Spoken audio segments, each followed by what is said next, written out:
يا مساء الورد والفل والياسمين على احلى بنات. ازيكم يا حبايبي؟ عاملين ايه؟ وحشتوني جدا جدا. معلش بطول عليكم في الفيديوهات. النهارده هنعمل وصفه حلوه جدا، هنعمل تنت الشفايف والخدود. وصفه سهله وبسيطه وحلوه جدا ومش مكلفه كمان. هتعمليها بحاجات من عندك من بيتك، مش هتشتري اي حاجه من بره. وكمان حلوه احسن ما تشتريها من بره، الحاجات دي غاليه جدا جدا وبتبقى بتكلفه كبيره بصراحه. هنعملها النهارده بتكلفه بسيطه جدا، بحاجات ومكونات موجودة عندك في تسريحتك أو في بيتك. وبطريقة سهلة. تعالوا بقى نشوف الوصفة بتاعتنا. معايا النهاردة كده فازلين، اللي هو الفازلين الطبي العادي بتاعنا اللي بنستعمله. هنجيبه كده من الصيدلية. طبعا بيبقى فيه كذا نوع فازلين، بس النوع ده حلو جدا جدا، بيجيب نتيجة لبشرتك. وكمان هنعمل بيه النهاردة تنت الشفايف والخدود. هيبقى سهل جدا معانا. تعالى هناخد كده قطعة صغيرة من الفازلين، يعني مش هناخد كتير. انتي على حسب الكمية اللي انت عايزة تعمليها، ممكن تعملي كمية وتسيبيها عندك. كمان مش هتحطها في التلاجة، كمان هتحطها على تسريحتك تستعمليها كل يوم زي ما انت عايزة. مش هنحطها في التلاجة ولا نحفظها في التلاجة خالص، لان مكوناتها بسيطة جدا.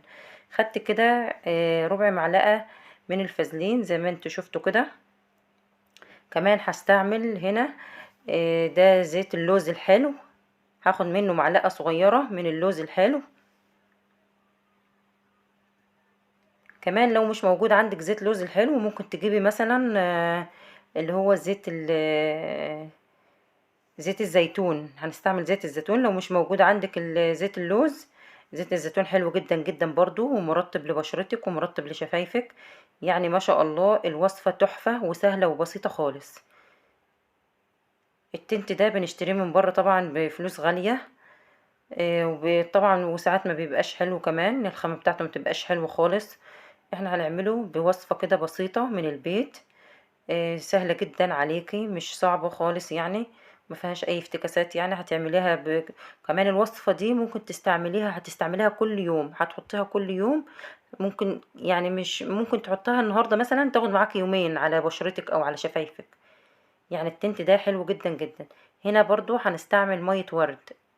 احنا حطينا كده زيت اللي هو زيت اللوز الحلو، وحطيت الفازلين وخدت معلقة من مية الورد. طبعا مية الورد دي طبعا حلوة جدا للبشرة، مرطبة وكمان بتقفل المسام. يعني صحية جدا. الوصفة بتاعتنا النهاردة مفيهاش اي حاجة وحشة خالص. الوصفة بتاعتنا صحية وحلوة جدا جدا. هقلب المكونات بتاعتنا لما تتجانس كلها مع بعضها كده بالشكل ده. ده مكون طبعا كلنا بنستعمله في المطبخ، اللي هي الالوان الطبيعية اللي بنستعملها في الطعام في المطبخ. دي الوان صحيه طبعا حلوه جدا جدا، بنستعملها في اي اكل انت حابه تغيري لونه. هنستعمله كده النهارده في التنت. ده العامل الرئيسي في التنت اللي احنا هنعمله النهارده. ده تنت شفايف وتنت للخدود. ممكن تستعملي من اللي هو هتجيبي من عند العطار اللي هو دم الغزال. هتاخدي منه برضو ربع معلقه لو انت مش موجود عندك اللون ده، اللي هي الالوان الطعام ديت اللي هي الطبيعيه دي. ممكن تجيبي لا دم الغزال برضو من عند العطار، هتستعملي ربع معلقه. احنا هناخد حاجه بسيطه كده من ده، من اللون ده. ده لون احمر.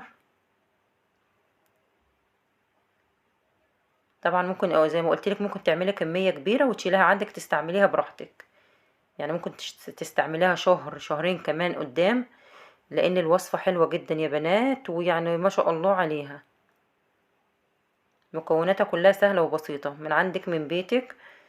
كمان ومكونات صحيه ما فيهاش حاجه وحشه خالص. يعني مش هتنشف مثلا بشرتك او مش هتنشف شفايفك. يعني كمان مرطبة وحلوة. وطبعا معظمنا كمان بيستعمل الفازلين دوت على الشفايف، لانه مرطب حلو جدا جدا لبشرتنا يا بنات. الفازلين حلو جدا للترطيب. ما شاء الله الوصفة سهلة وبسيطة. هتستعمليها على خدودك او شفايفك، تستعمليها بقى في البيت، تستعمليها وانت خارجة. وهناخد كمية بسيطة جدا كده زي ما انتم شايفين، لان التنت ده تحفة. وهتستعمليها ومفيش حد هيعرف ان انت عاملاها في البيت اصلا. الكل هيفتكر ان انت شارياها من بره، وكمان هيفتكروا ان انت جايباها بسعر غالي. طبعا لان التنت حلو جدا جدا وسهل وبسيط يعني، وحلو جدا ومفيد كمان لبشرتك.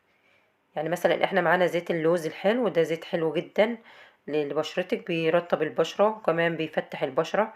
وكمان معانا الفازلين ده بيرطبها وبيخلي الشفايف حلوة كمان. ممكن تستعملي بقى بدل زيت اللوز هتستعملي زيت زيتون بس يكون نوع كويس. شايفين ما شاء الله اللون حلو جدا، يعني لو انت حابة تقلي عن كده هتقلي كمان،